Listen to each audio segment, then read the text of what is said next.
You're listening to Artistic Finance, show 202.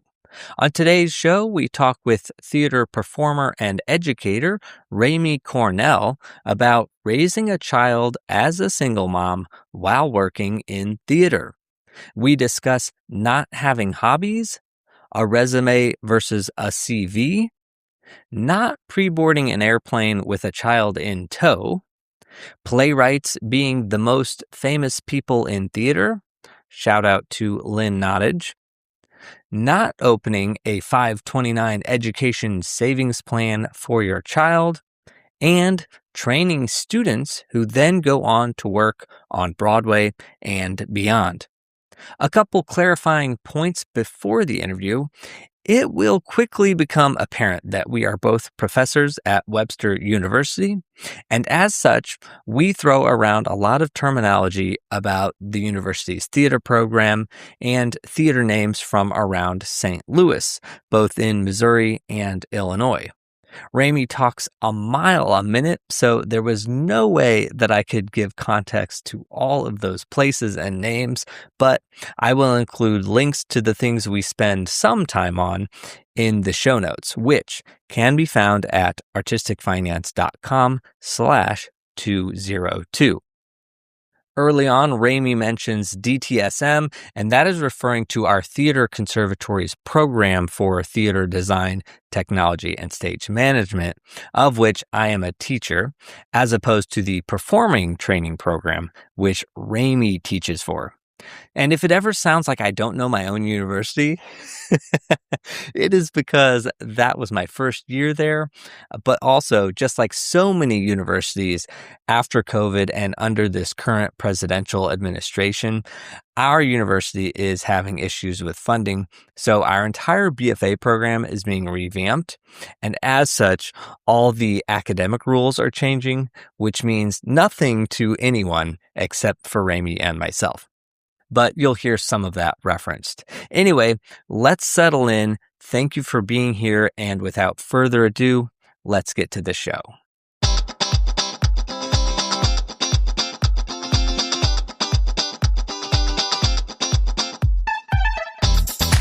You are listening to Artistic Finance, where we help creatives learn about the business of show business.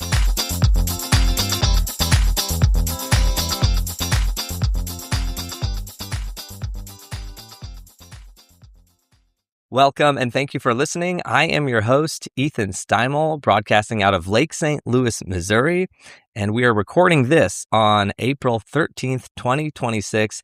And the news is, I don't actually know what the news is because I have just been so busy. So I just know that there is war with the United States and Iran, and that is horrible and ridiculous. But that's all I know. But today I am welcoming acting and also, actor, performer, director, educator, Rayme Cornell to the show. Welcome, Rayme. Thank you so much for having me. We finally got here because we've been so busy, but it's a pleasure. Yeah, this is like the second episode in a row in which we've been trying to do this for a year. And, life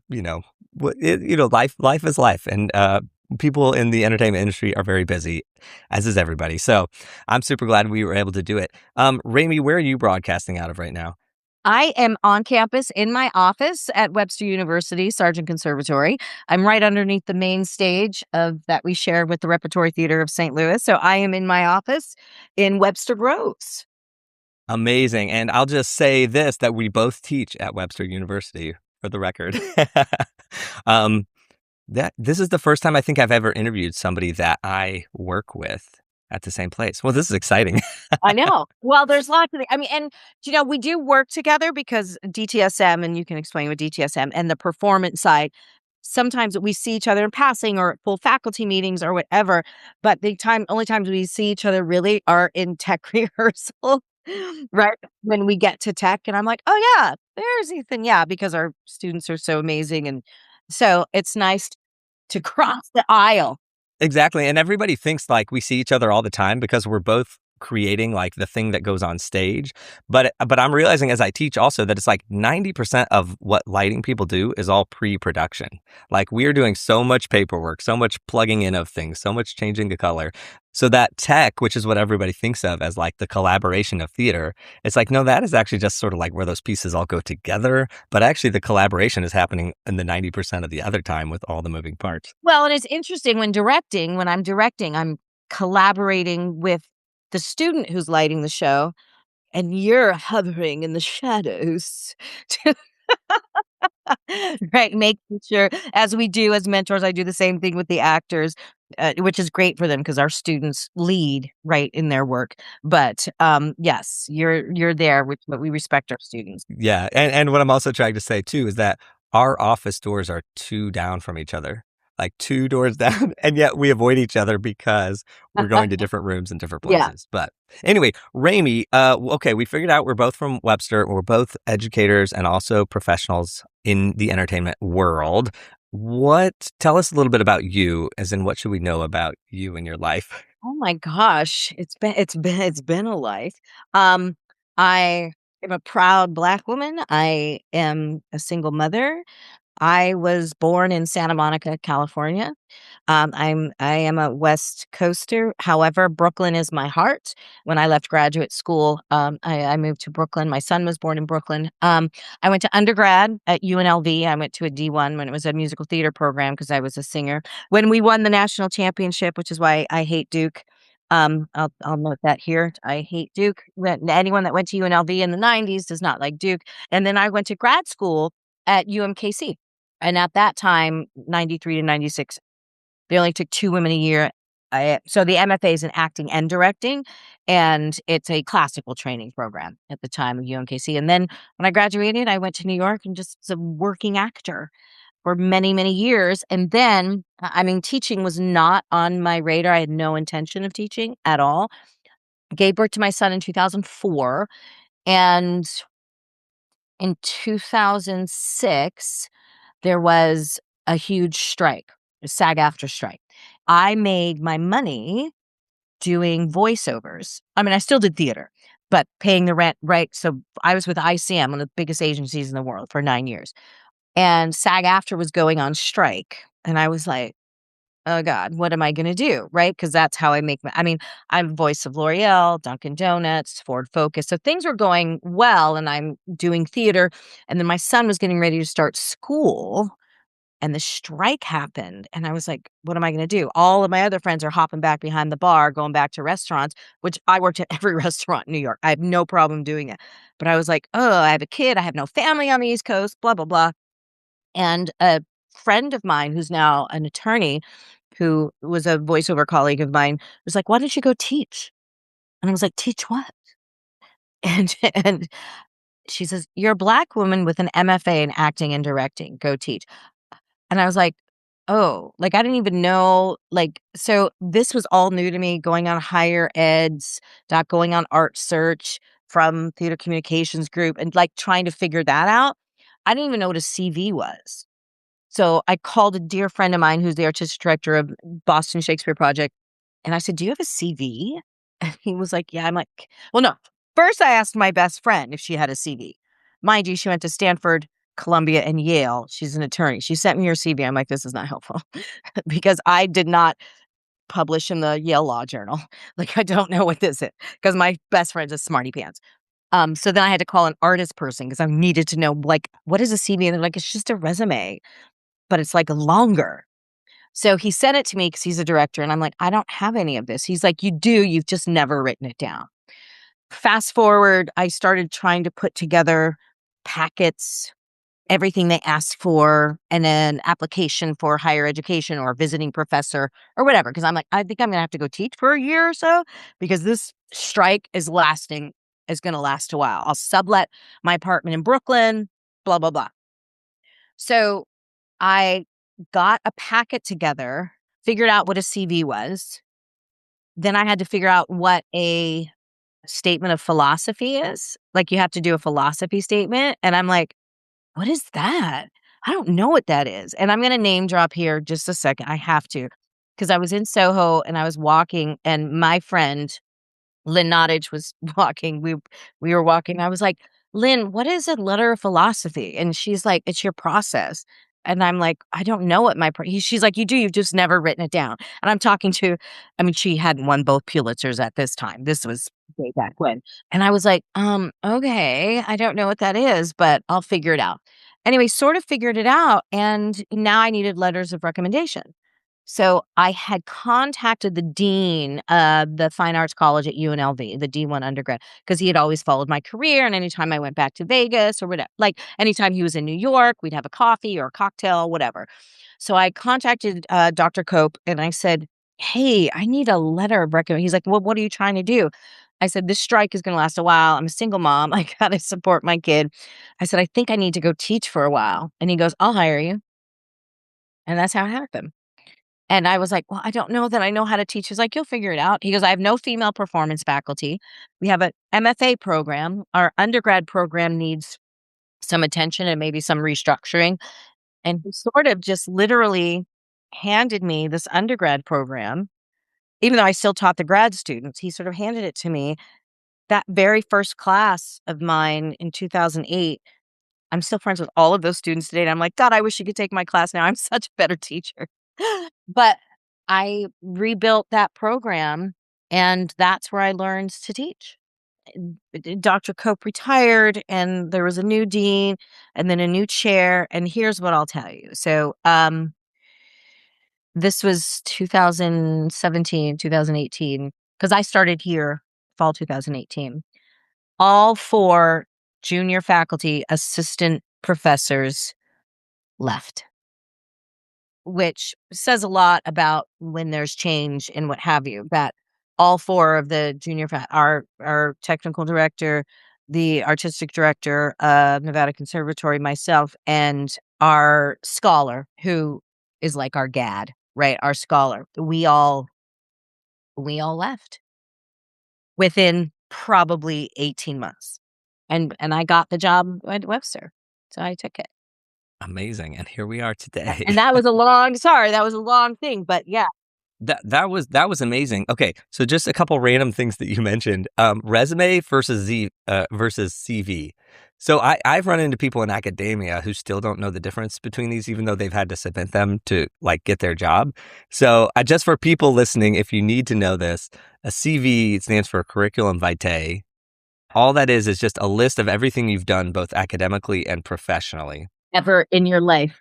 Yeah, that's all it is. So it's not a resume because it can, assuming you've done something with your life, it's going to be like 10 pages long. It's literally like, when were you born and what was the first professional thing? So like as a lighting person, like all the electrics gigs I've done or all the things that I've done professionally, I can put them on there. Now, do I remember all of them and can I put them all because we've done so many different things? No, that would be ridiculous. However, I could, and it would totally be a fine CV. Yeah. Well, and what's interesting is that, and keeping your CV up to date, which is what they make us do here, obviously at the university, but keeping it up to date, it's just like anything you've ever done. And like, I would forget. And, my friend Christopher's like, "No, you have done a lot. You just don't." He's like, "All of your voiceover stuff alone, all of the panels that you've been on, all of the master classes that you've taught, and I was just like, oh, I didn't know that. Right. And you don't know until you start writing it down. Yeah, because you'll impress yourself just to be like, "Oh wow, look at because intimately all the things you've worked on, other people do not." And you forget some of the stuff that you worked on. Yeah, exactly. And when I first moved to New York, like I was an electrician at the not American Airlines, the Lurapel's underground roundabout theater space. Okay. And I did so many shows as an electrician there, which to me was just going in, doing my 8 hours, getting paid. But then when you put it on the CV, you're like, "Oh, I was working for the Roundabout Theater Company," which is a company that everybody knows. And I worked on 20 shows there. Exactly. And you're like, oh, yeah. Yeah. But I will say once it takes a lot to make, because I had to make it in 2023 when Theo was born, and I also decided to go teaching.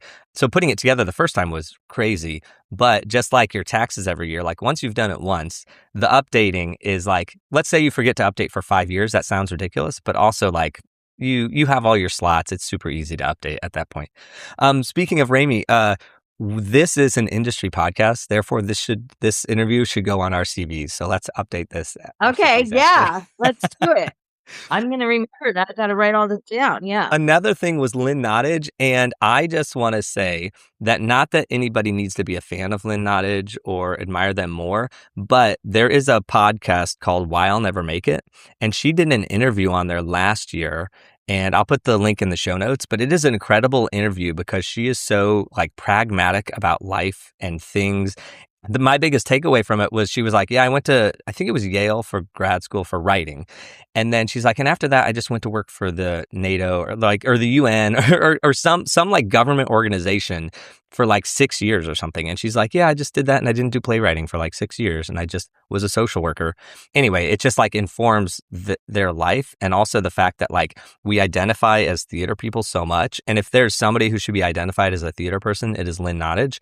But even her, it's like the theater is just a little part of their existence. And it's crazy. When I met Lynn, there was this, so they were taking Playwrights and they were writing vignettes of the Grimm fairy tales. That's when I first, oh God, this would have been, I don't know, 1997. They were just these like one acts of all the Grimm's fairy tales, and she wrote 2 of them, and I was cast in them. And that's when I first met her. Then Mud River Stone, which was done, I think, off Broadway, that she wrote, that I wasn't in it, but a friend of mine was. And then she wrote this play called Las Meninas, which I originated the role. We did it at Crossroads. Yeah, so we have a very long history, and then she is who she is now. But Yeah, I also love that. And I also think this is something like I'm telling our students now is like for lighting designers or anybody who wants to work in the industry. But I'm like, I think the same is for performers, but it's like make connections with the directors and also the playwrights, because they're going to be the ones who need a random performer or lighting designer to like show up and just turn on lights for the reading or something. That's how you were like, I originated that role. Well, it's like, that's how you get to do that. Like, I know we only have so much bandwidth, but it's like doing it for your friend, if you can become friends, yeah, much better than like falling into it. Yeah. Yeah. So, and I ask my students this sometimes when we talk about industries, TV, film, theater, right? There's a question that I often ask my students and get them to, and I always ask them, who's the most famous person in film? The actors, right? TV, actors. And I said, who's the most famous person in the theater? All right, so tell me what's on Broadway now. Who directed it? Who's in it? Who wrote it? Playwrights are the most famous people in the theater. It's the playwright. We all know Gierges. We know Nottage. We know Jacob Jenkins. We know Susan Laurie Parks, Tony Kushner, right? All of them. I said, the thing is, in the theater, what's great is that actually the writer is the most famous. Read the plays. In the theater, the playwright is the most famous, unlike TV and film, which I love. Like, I geek over Playwrights. So when I was on Twitter before that other person took it over and I got rid of it, like Paula Vogel followed me and Jeremy O'Harris, and I was just like, oh. And then when I met like Eric Bogosian and I, meet all, I'm like, oh my God, this playwright. And then August Wilson, who is my hero, may he rest in peace. When I met him, it was the only time I like ugly cried. Like, I don't fangirl over anybody, but when I met August Wilson, I think this was 98 too, or 99. I was at the Alley in Houston doing Trevor Nunn and John Barton, another famous people, Greeks, which the play was 7 hours and 42 minutes long. It was all of Euripides' plays. And then after that, Tantalus, which was at Denver Center. I met August Wilson when I was in Houston. I was like, oh my God. Like, I dry heave cried when I went up to him. And because playwrights are the gods in what we do. And I think that's amazing. Yeah. I'm going to be honest, I've never really thought about that. But now I'm going to remember this forever of like the playwrights. Get to know the playwrights. But it is. In theater, the playwrights are the most famous. Can you name anybody in the cast right now in Hamilton? But you can tell me who wrote it. Can you name any of the cast in Hell's Kitchen? Can you name any of the cast in Appropriate? Can you name, well, Paula, unless there's like some star. But even, when Chastain, whatever, I forget her first name, did Ibsen's Doll's House, right? It was Jessica Chastain, but everybody knows it's Ibsen's play, right? So yeah, get to know playwrights. And if you're in a program where there's a playwriting program, get in with the playwright, especially if you want to stick to theater. I also love that about the ugly crying for August Wilson, because that's one of those, like, everybody listening to this knows who August Wilson is and blah, blah, blah. But it's the same with lighting designers. Oh, Kevin Adams. I met Kevin Adams. Oh my gosh. And like other people are like, what is, but it's like, well, like Jessica Chastain, if I met them, it'd be cool, right? But like, I don't really care. Jessica, if you're listening, I'd love to have you on the show. Biggest fan here. But like, it'd be like, okay, they're like, maybe they're, I'm lighting them for something or something like that. But like, that's just not in my circle. It's just funny the way, like, I'm not how fame works, but like just who we know. Yeah. Well, and who we know and who we like, for example, Lily, who's a former set designer who graduated from here. We just had Showcase in New York. She came, obviously, Showcase to support and as an alumni. And I was like, what are you doing? Because Lily did the set design for Blood at the Root. And she was like, well, I'm working with Wilson Chin. I was like, oh my God. Wow. She's Asian, he's Asian, and Wilson Chin. I was like, that's huge. And other people would like not know what we're talking about. But I was like, Lily, oh my God, oh my God. She's like, I'm assisting Wilson Chin. I was like, what? Like, do you know what I mean? I just was blown away. He was the set designer for Our King Lear, directed by Carl Cofield. It was the first live production after the pandemic. It was a pretty much all Black production of King Lear at Shakespeare, St. Louis Shakespeare Festival, which was the first live performance in the nation right after COVID. He was the set designer for it, but does Broadway off. He's insane. And when she was like, "Oh, I'm That's this," awesome. and I was like, oh, so excited. Like people don't get it. Yeah. Wait, I want to provide context that Blood in the Root is a show you directed at Webster with that student set designer Yeah, in years past. So, it would have been fall 23. and then I just have to plug my own podcast, but artisticfinance.com/7 would be the interview with Wilson Chin that we did way back on episode 7 forever ago. Yeah, well, and he's like everywhere, and he's amazing. And that our student is a working lighting assistant right now is just, I think it's amazing. It's not only amazing for a young, beautiful Asian woman to have an Asian mentor, one who's that obviously is important to those of us who are people of color. And he's a mover and a shaker. He's doing. yeah. He's Oh, doing no, he's huge. So our students, when they get in, they're successful, which is really exciting. But I didn't know because and I hadn't seen her since she graduated. And she was like, I'm working with Wilson Chin. I was like, what? That's amazing. All right, Rayme, we have already learned a lot about you, but a couple questions before I ask you even more questions. And this is your creative personality. What is a live event that you, as an audience member, like to experience? Do I have to admit this? I'm a horrible theater goer. I go to theater. I just went the other night to see Rosencrantz and Guildenstern, but why? Because they did an extension and their Gertrude couldn't do the extension, and I just did Gertrude. So Tom Ridgely asked if I would do it, so I'm like, let me go see the show. I'm not a Tom Stoppard fan. But all of that to be said, I am not the best theater goer, and that's just pure honesty. And I think it's because I'm in theater all day long, and I do theater. Obviously I go to theater. I go see, but I'm not like people, like I know people, I'm going to go see this show, going to go see this show, going to go see this show. And when I go to New York, people are like, what shows do you see? I'm like, none. I was in Brooklyn visiting my friends. Stuff that I like live, I prefer a sporting event to a theater event. I look at what I do extremely practically, but someone said this to me. This was about 2016. I was on the Dr. Drew show. It was about being biracial, and it was when Rachel Dolezal claimed she was Black, but she's white, blah, blah, blah. Anyway, I got on Dr. Drew's show, and in like the pre-interview, the producer will call you and then like ask you questions so they can prep Dr. Drew. So he was asking me some questions, tell me about this. And he says, so what are your hobbies? And I was like, what are my hobbies? And I said, I don't know that I have any hobbies. And he goes, oh, you're one of those. And I was like, one of what?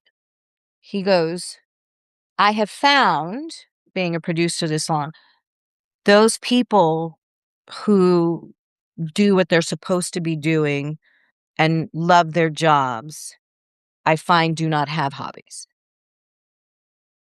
And I was like, you're so right. Like I don't need to escape and go join a softball team because I'm doing what I was meant to do. I've made a living at the career that I chose. Right? And when he said that, because I was like, oh, what are my hobbies? What are my hobbies? What are my hobbies? And when he said that, he goes, no, I find that people who do what they're supposed to be doing don't have hobbies. Like, and it was like this light bulb that when I was like, I should stop feeling bad about it because I don't need one. Oh my gosh, Rayme, this is blowing my mind because I have struggled with this my entire life. It has always been like, I don't have any hobbies. And even now in 2026, I'll like say that and people are like, oh, you need to get out of that. Like they want to provide solutions to this. Yes.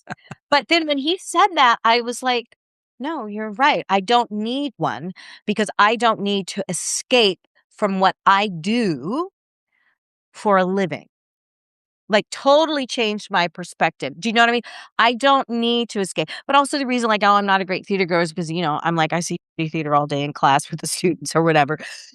I will always go see friends. I will go see, like just yesterday, one of our students, Jack, was having his reading. So I went to the reading because, wanted feedback or what have you. And I do, but I'm not like, oh my God, Harry Potter's at the Fox. I'm going to go see Harry Potter. I'm not. I don't care about Harry Potter. I never read Harry Potter, even though one of my former students, Eric Peterson, just played Scorpius Malfoy on Broadway for 3 years. Now I went and saw that.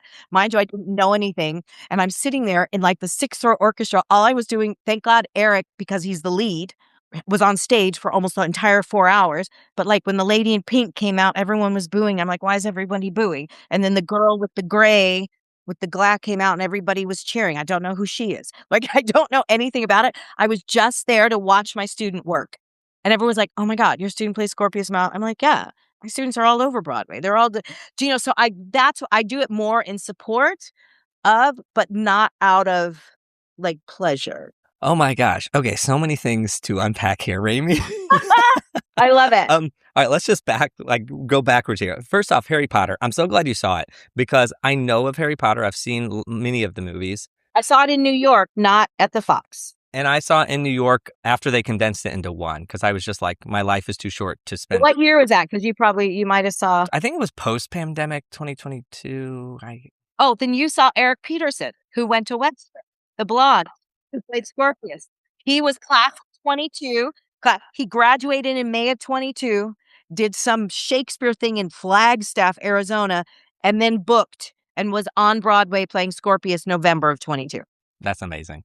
But I was like dragging my feet because it was on Broadway because we lived in New York. And so it was on Broadway for like years. And I was just like, I don't have time for that. I know Harry Potter. But then I went and saw it and I was like, I'm not saying I have father-son issues and that the play is about a father and a son, but I was bawling. Like we get to the end of Act 1. Yeah, I know. Oh gosh. I like have to compose myself before we go to the lobby for the intermission because I'm just like, that like crying you can't control and it's like blubbering and embarrassing. Did you read the books? I did not. I read the books, but not the playbook, the book of the play. So I didn't know what the play was about before I saw it. Okay. This goes back to Jack Thorne, who wrote the adaptation, like to put it in the play. Like he took J.K. Rowling's thing or whatever and like put it onto the stage. He's super famous. Like everybody knows his name. And again, like the playwright. And again, not like J.K. Rowling, sure, whatever. Yeah. But like Jack Thorne, I had so much respect for him, even more like he's done a lot of work. I have so much respect for him seeing that adaptation because I was like, oh my gosh, you wrote like a really solid piece of literature here. And like the play works regardless of who the cast is, regardless of if there's magic. And I think regardless of whether you know Harry Potter or not, I feel like there was enough meat and substance in there that it would work. Yes, I got it. I got it. It's just there were iconic characters when they came out, and the whole audience responded. And there was like a woman sitting next to me, and she's like, "Oh, do you love Harry Potter?" I said, "Well, I never read the books." I said, "But my student is playing Scorpius Malfoy." And she's like, "Oh my God, he's so amazing." And that's where my pride comes from, is when I go to see students, in a show. And I was just so proud of him. I also, now let's backtrack more. You mentioned Jack and you went to see Jack's reading. So Jack is a directing student at Webster. I'm just going to boast on this person. One of my best students. I'm a little upset he didn't invite me to this reading. I feel like if there's one thing I'm supportive of students for, it's like original work and like work that they just do and produce. So Jack should have invited me to that reading, but it's fine. It's I whatever. will tell him. Yes. Yeah. But I'm so happy to hear that he's done that, because he's given us some of his like original stuff in class, in lighting class, and I'm like super happy to hear it. Yeah, he's amazing, and he was my assistant director when I directed A Brick and a Bible for Bread and Roses, Missouri, for the History Museum at Forest Park and for Metro Theater Company. So I brought him on as my assistant director, and he's smart. Oh my God, he did all the dramaturgy, and he just loves that sort of stuff for A Brick and a Bible. So no, he's a fabulous student. And not to broadcast his personal life onto this show, but he's interning at the Muni this summer as like the Well, he producing intern. works there now also. Oh, he works there. He Okay. works there now. Yeah, he works for Michael Baxter, the casting director. So he does have a job there, and this summer, so there's a sort of a dual role where he's working there, but then in the summer, I think he got the directing intern gig. Yeah. Gotcha. I just love to see the trajectory he's on, because again, he is smart. And anyway, He's going to be a famous playwright, I have no doubt. Yeah. Yeah. Okay. And then last thing to unpack all this, which is Gertrude. So does that mean you're going to be playing Gertrude? Yeah, so And how long is this extension? Because I'm going to be the honest. extension is only a week. She literally has like 6 lines. So, and here's the crazy part. So last summer I was at Illinois Shakespeare Festival, and the season was stacked. I was playing Gertrude in Hamlet, Lady Bracknell in Importance of Being Earnest, and Peter Quince in Midsummer, which was great. But I had originally auditioned because Shakespeare Festival did Hamlet, but that director went in a different direction, right? And then when I got the call from Robert Quinlan about ISF, and I played almost all the leading ladies in Shakespeare, and I was like, okay, Gertrude coming up twice in one summer is like unheard of, right? So I'm like, yes, I'll do it. I've been dying to play Gertrude my whole life. So I'd already played her. So Rosencrantz and Guildenstern, the Shakespeare Festival, I think this is the first time they've done a show that wasn't necessarily Shakespeare in the Streets or the traveling show, like another show outside of their summer show, which is going to be The Tempest, right? They're doing Rosencrantz and Guildenstern, and they did call me about if I was interested, but they're not going to pay an equity actor for 10 lines. It's just not going to happen, right? Which was fine. And I was like, they're like, we're going to go another way. And I'm like, it's no problem. So apparently it's been so successful, and it's over at the Kransberg in the Black Box. They've extended a week. I just got an email from Megan over in the office and was like, hey, would you be interested in just stepping in for one day? Because, Tom told me that you just played, the role. And I was like, sure, fine. I'll do it for a day. It's fine. So I have my put in tomorrow, and then I'll go on Wednesday. She's literally on stage like 3 times. And all the lines are actually Gertrude's lines from the Shakespeare play. I actually have the play. I think I have it right here. Right, Rosencrantz and Guildenstern. So I just went through and I'm like, yeah, all the lines are pretty much the same. So I just had to get them back in my brain. So I'm just doing that on Wednesday, because I think the actor playing Gertrude, because of the extension, because they extended a week, which is really great for them, was unable to do the 15th. Well, I love hearing things extending. I'm so happy for them. I will say that play is not on my list of plays that I want to go see, because it's just 2 people talking, and you have to stay, in my brain, you have to stay focused. Well, it's Tom Stoppard. Yeah. Tom Stoppard. I am not a fan of Tom Stoppard's work. I think he's an elitist playwright, famous playwright. He's extremely there's something that we do in acting called head heart. He's extremely intellectual. And everything is a lot. If you look at Arcadia, I mean, it's a play about math, right?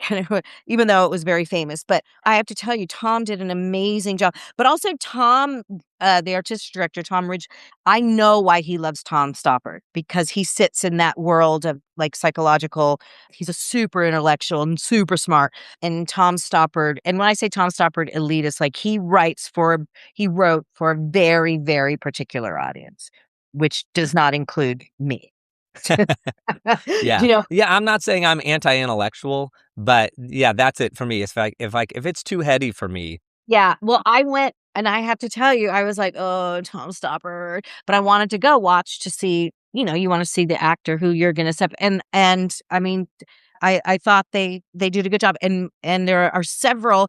Amanda did the sound, right? India, Eddie, who's one of our seniors, is in the show. Catherine Stepanek did lights and sound. Yeah. Really good job. She sent me some of her sketches ahead of time. So it's very cool, and there are 2 intermissions, but if you wanna go, put it this way, I didn't fall asleep. I thought they did a great job. They kept it moving, and I honestly, if I was directing, I needed the text to move faster. But that's a Rayme thing. I don't like pauses. If you're ever in a room with Rayme, she's like, "Take out the pauses, take out the pauses, take out the pauses." But the audience loved it. Nobody left. And, Stoppard is tough, especially with 2 intermissions, right? But they loved it. They loved it. I thought it was great. I thought my students did great. I was like, "Yep, I got it." I also, same for me, as I'm like, take out the pauses. Like every light cue in my brain should be 0 time. It's like, house out, show's starting, lights up, here we go. Um, so I understand that, but sometimes I do, and the reason I feel like we are justified in that because our lives are too short, and also we have seen so much theater where people add pauses to make it more intellectual or make it more interesting, and it does the opposite. It doesn't do anything. It's not dramatic at all. You have to earn a pause. The metaphor I give, I'm like, did you skate your program? The only time you get to pause is if you've landed your triple axel. And if you haven't landed the triple axel, once you go, then you can take a little glide. I said, but, and you may not even know where your triple axel is. So you have to earn a pause. And just on collaborating, it's like we're all working on telling the same story, so we can't all be taking our pauses wherever we want. It's like, no, we all got to get this train moving. And if we need a pause, that's a pause for everybody. Like everybody has to be on board for that pause. So you have to convince us, yeah. Because I assisted on Choir Boy on Broadway like 2019. Oh my God, I have 2 students doing a scene from that for directing class, and they're amazing. Well, the end of that show, spoiler alert here, is that the principal like asks the student a question or something, and he's about to answer and then blackout. And that's like the end of the show. But like that pause, right, is very, very important. But you can't do that if you've been pausing all through the piece or whatever. right, So like it doesn't work. It won't work. exactly. Yeah, So it won't work. this is why Rayme and I are obsessed with these pauses. Just take them out, everybody. Take them like, out, everyone, because please. we just think you're trying to remember your line is all we think. Yeah. Well, if they think pausing is dramatic, and it's really not. It isn't. And that lends itself to, I think it's just pedestrian, especially for performance students. That is a residual effect of this and TV and film, right? Where the camera, and I tell them, I said, you realize the artist in TV, or no, the artist in film is the editor. If you give me 20 takes and you take the best one, of course I'm going to be best actor. In the theater, I only get one chance to get it right. For me, the editors are the sort of artists in filmmaking. And, it's a direct, well, even Denzel said, film is a director's medium. Theater is the actor's medium. But yeah, no pausing. Okay, Rayme, we should talk about the business side of life. But still about you. Are you good, bad, or neutral with finances and money? I have made a living at the career that I chose. So, mind you, don't make money in the theater. And having done voiceovers, paid off my school loans, paid my son's babysitter in Brooklyn, paid my rent, did all of those things. And then, as I said, at the strike, I had to start working. And at first, I was an artist in residence, which don't make any money at the university level. And then the dean put me on the tenure track so I could at least get a $20,000 bump with that. So, am I rich? Absolutely not. And I remember when my son discovered he could Google me, and I think he'd wonder, like, why the don't we have any money? If I can Google you. Like, do you know what I mean? There's this weird thing that happens. So, financially, I would always love more, but I think it comes in ebbs and flows, right? Right now, the higher education university system, everybody is really struggling. Well, I'll be honest about this right now. So last summer, I was away all summer at ISF doing the shows, which I love because it was stacked and there were roles that I wanted to. I was like, oh my God, yes. There were roles that I'm like Lady Bracknell, Gertrude, like ISF being Illinois Shakespeare Illinois Festival. Shakespeare Festival, yeah, which is great, and they have their outdoor spaces, a replica of the old Globe. It's a great it's in Bloomington Normal, Illinois, just 2 hours outside of Chicago, about 2 hours away from St. Louis. Robert Quinlan, artistic director, directs in St. Louis all the time for New Jewish, and so he's great. He's hired our students. So I was supposed to do Fat Ham at the Black Rep, but now we're not getting release time. I was like, "Oh, I need to take a longer gig," and then and here's what's crazy. I had no intention of working at ISF this summer because I didn't think there was really anything for me. And last summer, Robert and I were talking about I'm like, "Oh, what are you doing next summer?" He's like, "Oh, I think we're gonna do R&J and then 2 gents, and I can't figure out the third." So I was giving him, like, titles for the third piece. I'm like, "Go read Miss Alliance, go read this," even though Miss Alliance, you have to have a plane, a crashed plane on stage or whatever. So he came back and he said, "I think we're gonna do," he's like, "I loved Miss Alliance at Our Town." So I said, "Oh, there's really nothing for me in this season," right? Because in R&J, as a Black one, I will not play the nurse. I have said that my entire life because the nurse is a servant, and I think imagery is powerful. So I was going on about trying to find, like, what am I gonna do this summer? I was like, "Okay, maybe I can do Fat Ham, but I don't think it's gonna happen because I can't get release time." Anyway, all this stuff is going on. So then when we were at spring break in New York for Showcase a couple weeks ago, Robert Quinlan texts me and says, "We found a line," meaning an equity line. "Would you be interested?" I was like, "Absolutely." And I just said, and that should be a text. So when I finally got to the computer to see, what the sides where he wanted me to send or whatever, it said the nurse. I was like, "Ooh. Ugh, ugh, ugh." So I stalled and I stalled and I stalled. Right. And I was like, we got back from New York and I said, well, I'll put myself on tape when I get back from New York. And so I was like, you know what? I have to have my integrity. I've said my whole life, I will not play the nurse, but I need to work. Financially, we still have to work. It's not like someone doing a movie, right? It's not like a money grab. It's just maintaining a type of some income. It's certainly not a money grab. They were here for the Circle Awards or whatever, and I texted him. I said, "I know I'm stalling." He goes, "Let's meet for coffee tomorrow." So we met for coffee at the annex over here. I said, I said, "Barbara, I can't play the nurse." I said, "I just can't." And then he goes, "Would you play Lady Capulet?" And I was like, "Yeah." He's like, "Okay." So I'm going to go back to ISF this summer. But terms of finances, I love ISF and it's so great. It is a long summer though. It's like May 19th to August 1st. So it's long. Luckily, it's close. But here's what I'll say about that in our business, especially theater, is that I would have loved to stay in town and go back to Thailand to visit my kid, but I can't afford it. So I'm going to take my job. I'm with you. Okay.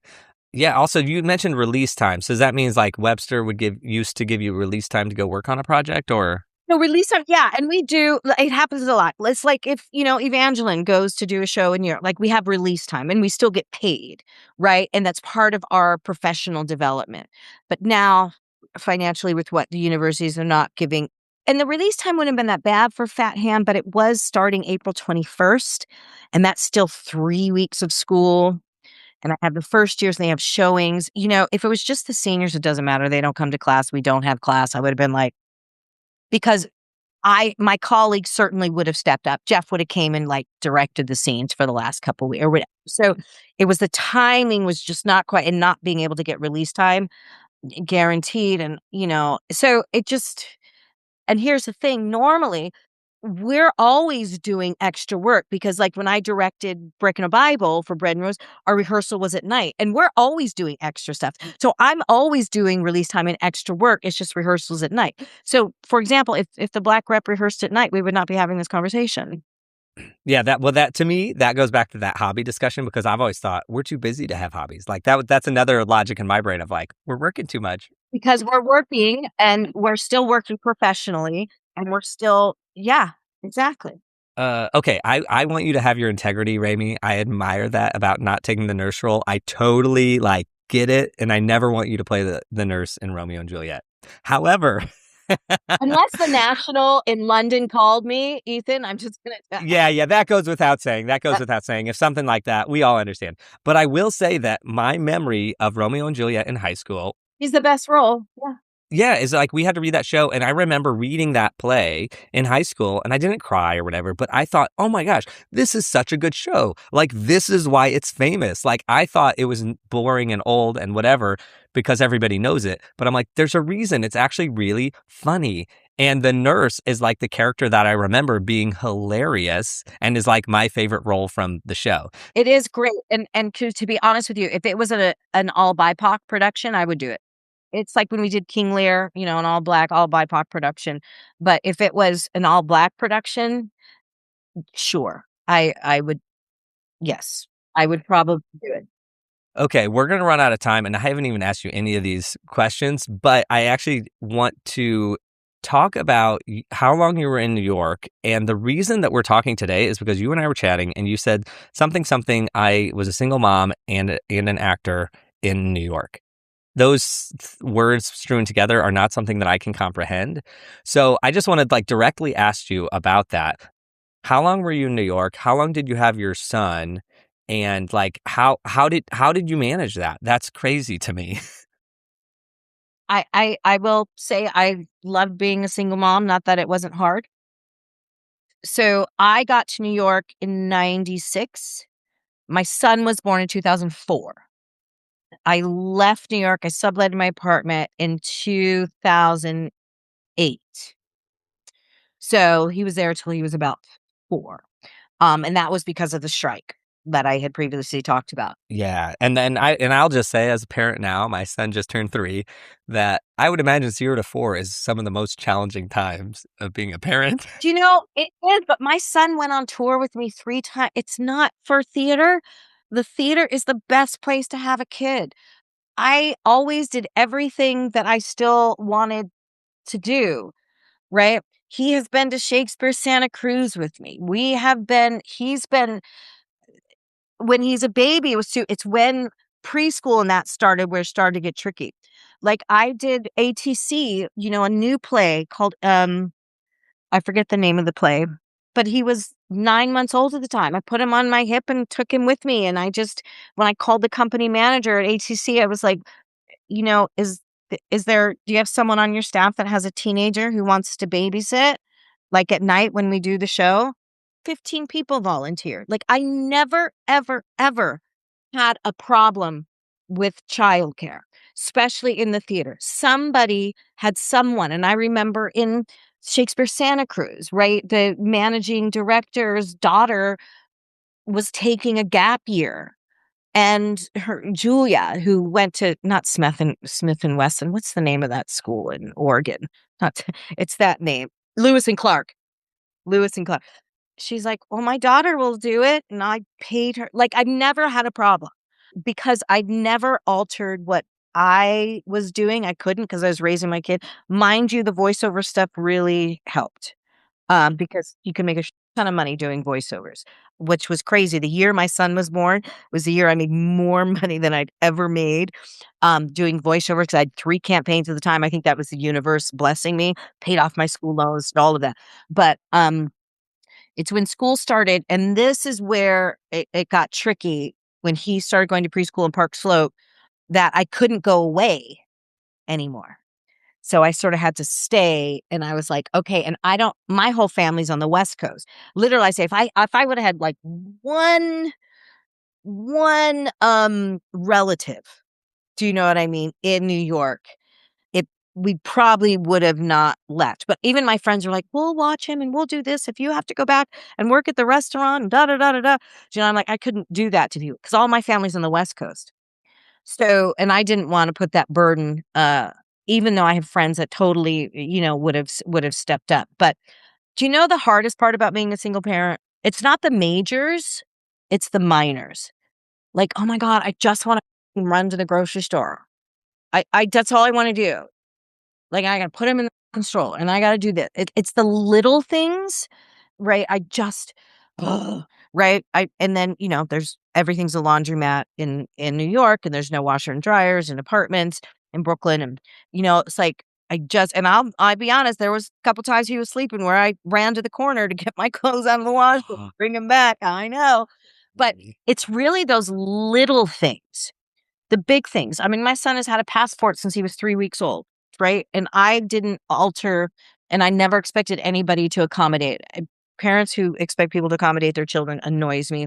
And I have friends in the theater, and I said, they're like, "Oh, Rayme, do you want to come to the after party?" I'm like, "Well, I have my kid. Do you allow kids?" And they're like, "Oh, no." And I'm like, "Okay." Like, I don't care. It does not hurt my feelings, right? It's like, "No, bring Brick." And I'm like, "Okay, great." So I think a theater is a fabulous place to raise a child. I love you saying that because we had Wendell Harrington, projection designer, on 3 episodes ago, and I asked her the same question, and she was like, "There's nothing better than bringing a kid to the theater." Mind you, he's never stepped into the theater once he could stay home by himself. He'd never come back to the theater because he would be on his iPad at a rehearsal or whatever. But mind you, my son, I think about 12 or 13, he has not stepped foot in a theater since. I love that. Well, also I'm working on this Nashville. It's a musical in Nashville in end of May, and we were on a production meeting last week, and somebody is just having their first kid. Well, I think it's one of the performers, but part of the meeting was around like, is there room at the venue? Is there like a playroom plus a nap room plus rooms that we could designate?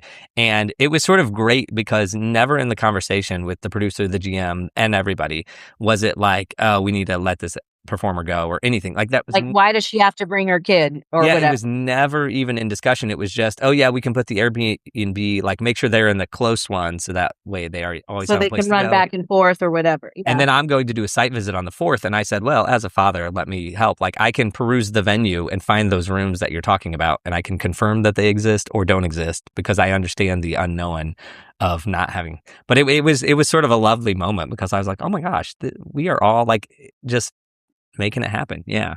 Yeah.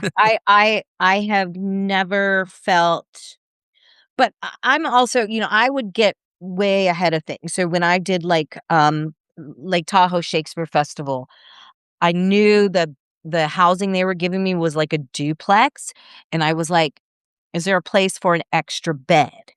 The way it was set up was interesting, but you could totally fit like a queen bed and a twin bed. What I ended up doing is getting one of my students got to be in the intern show, but I brought her with me also as my nanny. So I said, I'll take that housing. I'll take that duplex. Can you add a bed? And it worked out because she wasn't interning and doing their show until the other shows were up. So she could babysit during the day and then by the time our shows went up, do you know what I mean? So I was always super conscious about coverage. I love your attitude on this. And also, I'm just because like I got the 3-year-old right now, I figure there has to be, like, I'm a jaded brain, and I'm like, there's a little bit of nostalgia kicking in Rayme right now. Like, I know there was challenges that she's just like, whatever. Yeah, We've forgotten there were those. challenges, but I never felt like people were like, "Oh my God, her fucking kid. It's about her kid." Because I never talked to people like, "Oh, you brought your kid? I didn't know you had a kid." People would never know, like in rehearsal. I just don't, it's never been. I remember one time I was at a restaurant, and I think Brick, especially New York kids, are used to eating out, are used to being in restaurants, and theater kids are certain used to being around adults a lot. And I was at this restaurant one time when Brick was about 5 or 6. And there's a table next to us of older people. And we were both there for like, I don't know, probably 2 hours. We got up to leave. And the woman at the next table goes, "Oh, there was a child sitting there?" And I was like, "Oh, yeah." She's like, "Oh my God, I didn't even realize there was a child at your table." I think back on it. But like I said, it was the minor things, not the major things, the minor things. He flew all the time. I was thinking about this the other night. It was so crazy. Or when I was flying, last time I was flying, my advice for someone with kids, never pre-board. Never pre-board. Never pre-board. No one's taking your seat. You don't need the overhead because I had a backpack and it would go under the seat. I always said, why would you get on the plane first? You got to sit there for 40 minutes. So that has always been my advice. And Brick and I would be the people like, do you want to pre-board? I'm like, no, we're fine. You run around, dude. Right. Literally, they're like, Miss, we're about to close the door. I'm like, great, go on. We go on, we sit, and we're off in 10 minutes. So that's my advice for parents. Don't pre-board. I just remembered I would never pre-board. Your kid's going to go crazy, and then everyone's staring at you because your kid has got cabin fever. Couldn't agree more. Rayme, on a daily basis, do you worry or do you think about money? All the time, constantly, because I would really love to retire. Well, and I think about it more now. My son lives overseas. My son lives in Thailand. It's actually cheaper for him to live in Thailand than he is here. And it's really, I think it goes through waves, right? Like last year, I bought a home, which I love, but I say, I wouldn't have been able to buy this home if my parents hadn't died, which fucking sucks. And I have 4 siblings, and when they find that my parents lived in Arizona and we sold their house, it was split 5 ways. And I'm like, I would have never been able to buy a house if my parents hadn't fucking died. That is what's upsetting. But I was able to get a down payment for a home. So there's that. And I thank them for that. But you know what I mean? That's crazy, right? But also, it's always just been my income. And I should look back on it and like, I busted my ass, but I'm busting my ass and for all of these years and did all of these things. You would think at my age, I'm like, why do I still have to bust my ass? Do you know what I mean? So it goes in waves. So what was nice is I was able to buy my home, pay off some debt. So I felt, good for sometimes. And then it comes in waves. And then I was like, wait, why do I owe $20,000 in taxes? Then it pulls you back in, right? And like, wait, why do you? So like poor people know how to be poor. Rich people don't know how to be poor. It's that always in sort of survival mode, right? And when you're out of it, you sort of don't know what to do with yourself. Because there was probably about 6 months where I was good. I had my house and credit card was paid off and, and I'm like, okay, oh my God. I'm not like, oh my God, has my paycheck hit? I got to pay, right? That goes in waves, but always saying, I should take more pride. I did it myself. And people are like, oh, you should be grateful. I'm like, grateful for what? I busted my fucking ass, man. Why are you telling me to be grateful? I did it. Grateful to who? I did it. I raised a kid on my own in Brooklyn and moved to Vegas and then like I did a lot and I still do. So that's why I look around and was like, when is this struggle? And comparatively to other, and I'm not, but I'm like at 57 years old, I'm like, I shouldn't have to worry about paying my sewage. I don't know. Like, and I don't want to be house poor, right? House poor was the thing that was most worried to me. It's like you have a house, but you can't afford to upkeep your house, which I didn't know what tuck pointing was and this, that, and all had to get, and like HVACs and like my goals, like, yeah, I have a house, but I didn't want to be house poor, which was really scary to me. And I was just in New York and I was staying in Brooklyn with one of my best friends, and her partner are buying a home. And she just asked me, because we are renters in New York. I've always, been a renter. And she was like, so let me ask. And they're in the middle of buying their home in Bedford-Stuyvesant. And she's like, so is it cheaper? And I said, it's not. But she has a partner and, her fiance, he's great. And, and they're going through it. They spent 22 months trying to get this brownstone in Bed-Stuy. They closed on December 15th and the house burned down on December 16th. They didn't even have it for 30 hours. Yeah, it's a shit show. But she asked and I said, it's not. I love my house, but I am thinking like, I love it and I will do everything to keep. I'm not going to lose, my house. But I was like my washing machine that I just bought, it's like not working. And I'm like, what? It's brand new. So what I wish is I can live, but there's rarely extra. Okay, so you mentioned the house, which congratulations, even though paired with unfortunate events, but such as life. So presumably you have a mortgage. Do you have any other debts at this point, like credit card or student loans or anything? I don't have student loans. Those are paid off. credit card, but my credit card is not that high. It's not, right? And I paid off my credit card in 2024. I think I have like 25,000 credit limit, and I think I owe 5 on it right now. That's because my son uses it for his grab in Thailand, I think, like, and I keep getting, I said, "Brick, you gotta chill out." And I have a car payment. So, and I had a 401k loan that I had paid off, and then I had to get another one last year. So yeah, there's just really, and I think about it compared to other, everything is relative, right? I mean, there are people who have $200,000 in credit card debt, and I'm like, yeah, mine's 5, and I have my car payment, and then the mortgage. Can I ask about the 401k loan? Because I think those are like a big pain, but also like good that we have that option. How did you use it? Was it good? Was it annoying? How'd that work for you? The first time I took out of 401k because I couldn't do cash withdrawal. Now you can do a cash withdrawal with TIAA CREF. But for years I didn't qualify for cash withdrawal, so I had to do a loan. The first time I did a loan was when I was still in Las Vegas, and it was fine. I don't know, it was like $8,000, and I paid it back in like 3 years or whatever, right? So it's fine. It just goes back into And your. I don't want to speak out of turn. I don't know the rules, but I think you have to pay it back in 3 years or something.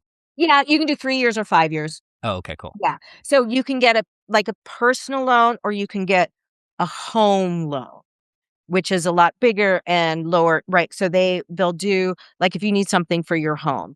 So the first one I did was personal, and that was like years ago, and I had paid that off, right? So it's fine. And the thing is, I had to decide because I could have just taken out a cash withdrawal, but the taxes and the penalties on that are insane. So I was like, well, let me just do the loan. It's just paying myself back. Right, essentially. But they're quite easy to do. And does it automate it like through the portal? Does it like take it out of your retirement coming, or it's another bill you have to pay basically? No, it'll automatically, and that's what they do at 401k. It just automatically comes out of your account on the 1st or the 15th, whichever you choose, or you can choose whichever date you want. And it says, okay, so you owe 207 every month on the 15th, and it takes out automatically. Got it. Okay, cool. All right.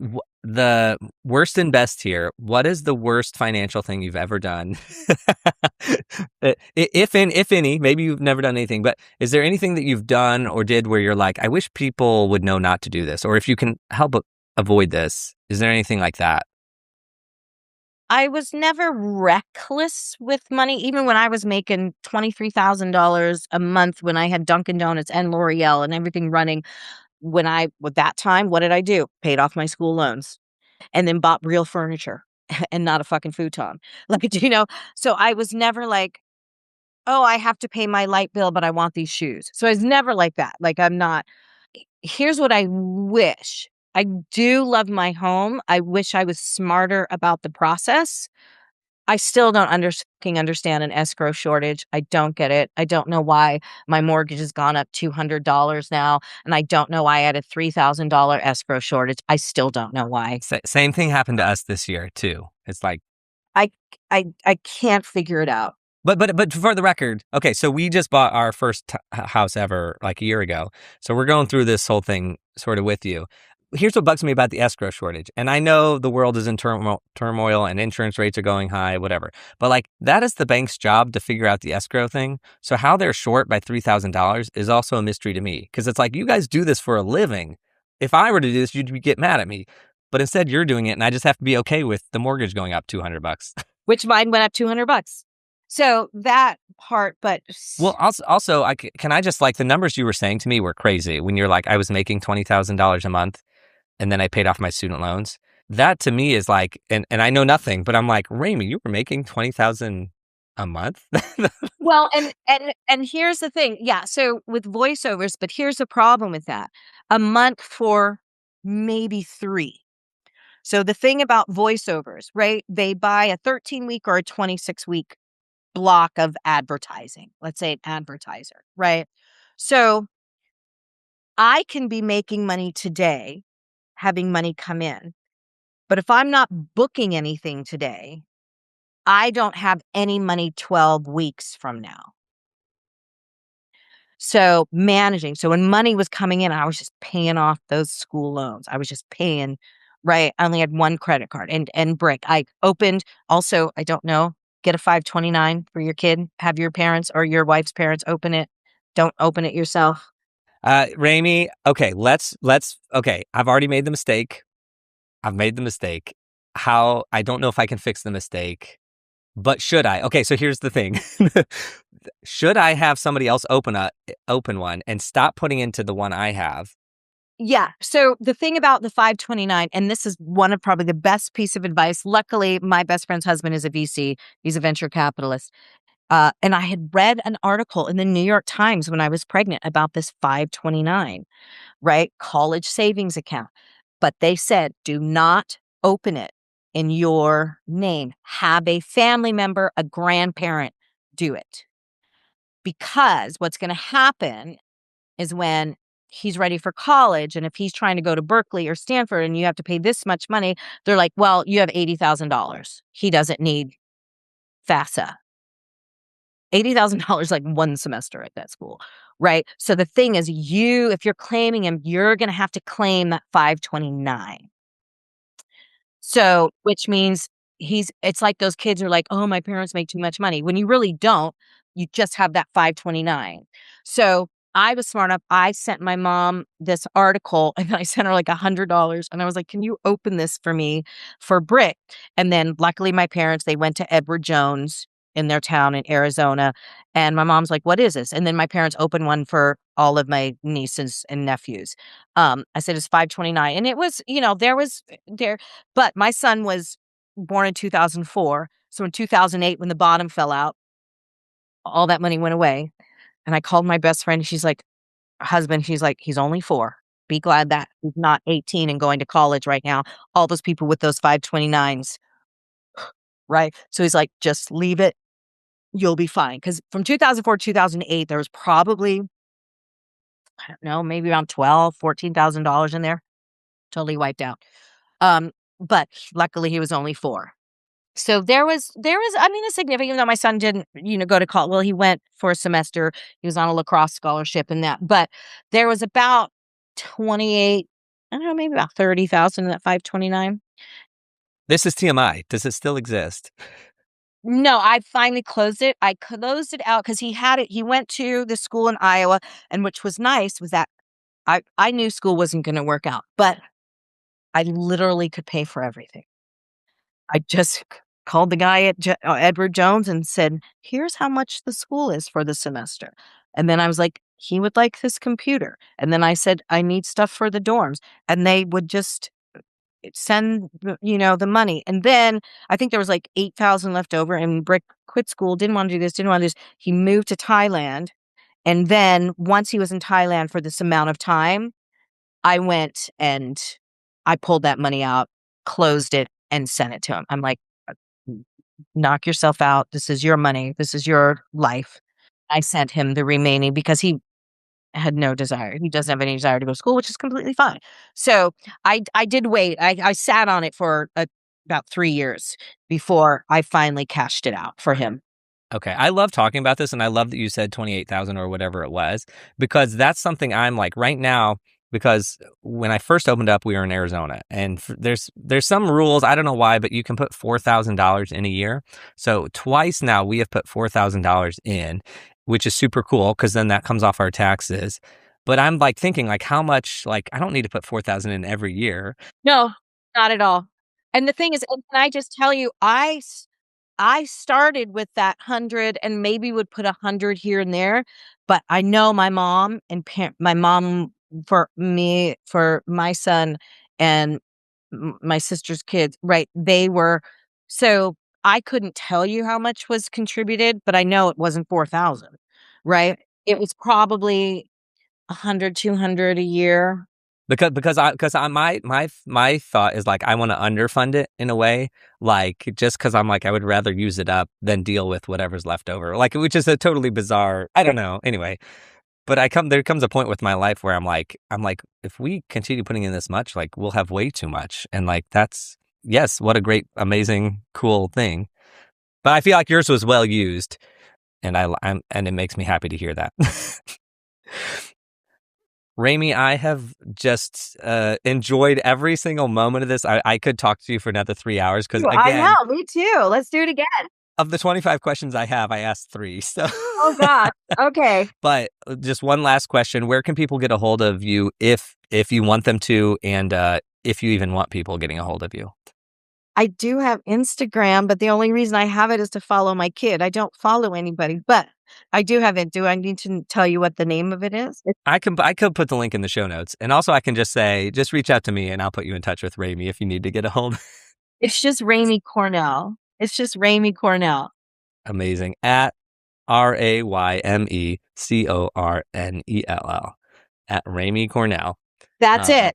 Please, I'd love for you to connect. Amazing. St. Louis performer, director, educator, everything. I love people listening to this.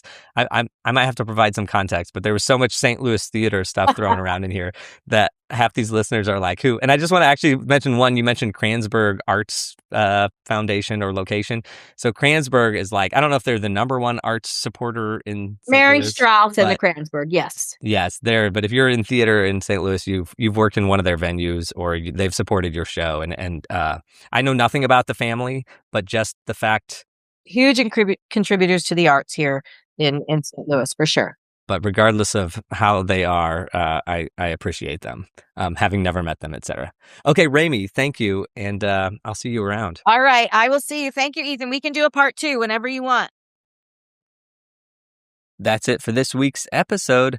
My takeaways are playwrights being the most famous people in theater. I never really thought about it, but certainly Shakespeare is a name that I recognize, and I couldn't tell you who the most famous person who has played in a Shakespeare play is. Denzel Washington just played Othello on Broadway, which was a smash success, and it recouped its $9 million investment in just 9 weeks, which is sort of unheard of. It also had weeks in which the ticket sales were upwards of $3 million, which is crazy. But even with all that success, and as famous as Denzel Washington is, I would still say that Shakespeare is more famous. But the fame aside, what Rayme was saying is solid advice for students or any of us, and that is to have playwrights in your tribe. We're all storytellers, and they are the ones whose stories we are telling. So help them tell their stories, and you're going to have a career. Not opening a 529 education savings plan for your child. So if you're thinking about having a kid, or maybe you do have one, don't be like me and open that plan yourself. Have a relative open it or somebody else, because the intent there is that the federal financial aid formula looks at the parent's finances, which would include that 529 account. So in order for the student to look like they have more of a need for financial aid, according to the federal rules, that gives them a better shot. Now, does this sound a little bit shady or absurd? Yes, absolutely. But it's the common sense advice, and capitalism is a game, so let's just all do it and sleep well at night. Or be like me and don't do it and hurt your child's chances at financial aid. But I still sleep well at night. So the moral of the story here, let's all sleep well at night. Not having hobbies. All right, I relate to this so much. Nicole and I have always said that travel is our hobby, but that doesn't really count because we only do that like 2 weeks a year. And our ideal travel is just being somewhere, not working, and drinking coffee. And then sometimes we watch TV, right? Does that count as a hobby? And now we have a kid, so is going to playgrounds a hobby? I don't know. Now, if you're a keen listener and you're slyly thinking, Ethan, you podcast as a hobby, let me stop you right there. I do this because I think these conversations are important, and I think it's important that they're public. And this is the method in which I think that happens the best, or at least it's the way I'm doing it. So yes, I do enjoy having 90-minute conversations with people, but the 20 hours that it takes to do everything else to like publish it, that I don't enjoy doing. But I am curious because I see other people in our industry with hobbies, like Don Holder going and fighting fires, and the stage manager at Webster is on an ice skating team. So I know that there are these normal people with normal hobbies. Are you one of them? If you're still listening, I have a question for you, and that is, do you have a hobby? Like, or is this a non-issue that I've created and it's just a matter of framing? So I'm creating a conversation that isn't a real thing. I know this is not the point of the episode, but I'm just so curious about this because it's been a thing my whole life, or at least in my brain, it's been a thing. Anyway, my final takeaway is raising kids while working in theater being a good thing. I don't care what Rayme says.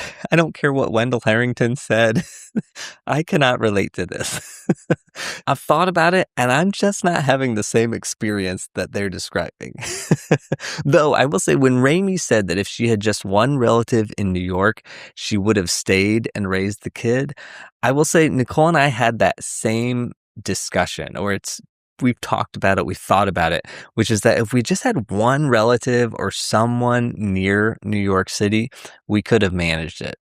And just like Rayme, we have great friends, and of course they offered to help, but none of us are going to want to rely on them in any significant way. Anyway, just for the record, I do love my kid, and I wouldn't change a thing. And I will say that as Theo's getting older, I do see hope that he can come to rehearsals or travel to gigs sometimes and not only be manageable, but I think he'll enjoy it. But that's a ways off, as currently he has learned about tantrums. And so we have some work cut out for ourselves on getting him to regulate his emotions. But don't we all have a little bit of that work to do on ourselves? All right, that's it for my takeaways. Thank you, Rayme, for joining us and just telling us like it is. And yes, last week we had the amazing educator CC Ortiz Barnett. And I mentioned then that this is not becoming an educator's podcast. We just happen to have two incredible educators on the show back to back. But next week, we're having a fully freelance lighting designer as the guest, Jesse Alford, based in Kentucky. And I think that conversation is so fantastic. I hope you tune back in for that. If you're a patron, it's already up on the patron feed, the unedited version. And that is patreon.com/artisticfinance. And speaking of Patreon, we have a new patron this week, and I don't deserve you, and I thank you so much. It is so appreciated, and I'll talk more about that in the future sometime. But last thing today is happy belated Father's Day to everybody who participates. Nicole and I spent the whole day with Theo, and we went grocery shopping. And you may not think that that is a fun activity, but I gotta tell you, they have these little carts with little flags on them so the parents can find them. And he just followed me around in this cart. It was so cute. And he would put the groceries in his cart, and then it would get full. And then I would take some out. He would give them to me, and I would put them in my big cart so he had more room in his cart. Oh my gosh, it was amazing. Except for him ramming my ankles because he doesn't have the dexterity to stop his cart when I stop. But I think there's a saying for that called, your ankles will heal, but this moment with your son never will be around again. I don't know what the saying is exactly, but I'm pretty sure there's one for it. Anyway, Father's Day was great. I hope that your Father's Day was fantastic. And also question, if you're listening outside the USA, do they have Father's Day? Is that a global thing? Anyway, if you're outside the USA and you don't have a Father's Day, but you're a father, congratulations on being a father and raising a human being. And I know Rayme did it because Rayme's a superstar, but it takes a village is all I'm saying. It takes a village. Anyway, that's it for today. Thank you so much for listening. I appreciate it. Until next time, break a leg.